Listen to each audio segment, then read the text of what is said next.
Els ratpenats no són els culpables de la pandèmia. Els coronavirus són els ratpenats que han estat sempre. El que ens hauríem de preguntar realment és què passa que ara sí que hi són i produeixen una pandèmia. O sigui, sí que passen a la nostra espècie i produeixen una pandèmia. Hi ha un problema que tenim i és que estem canviant masses coses. El món actual, una de les característiques que té és que els canvis són molt ràpids. Normalment els canvis a la natura són més lents. Ara són molt ràpids els canvis degut a la nostra activitat i són massius. Tot això el que està provocant és que hi hagi més probabilitats de que es produeixi el que en diem un salt d'espècie.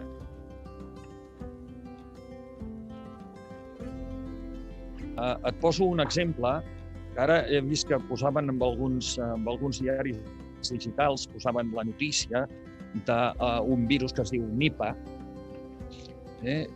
que és del sud-est asiàtic, sobretot, i que aquest virus es va detectar fa uns anys quan en una zona més tropical es va deforestar aquesta zona per implementar assentaments humans i granges de porcs.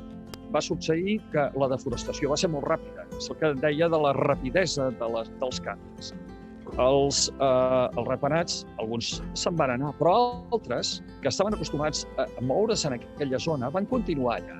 Però ja no anaven als arbres fruiters on a menjar, perquè ja no hi eren, sinó que es refugiaven a les granges de porcs. Les defecacions anaven a on hi havia els porcs. I d'aquesta manera, una cosa que era dificilíssima que es produïa una infecció dels porcs perquè quedaven infectats a partir dels excrements dels ratpenats. I a partir d'aquí, com que els porcs estaven en contacte amb l'espècie humana, amb els cuidadors, passava a l'espècie humana.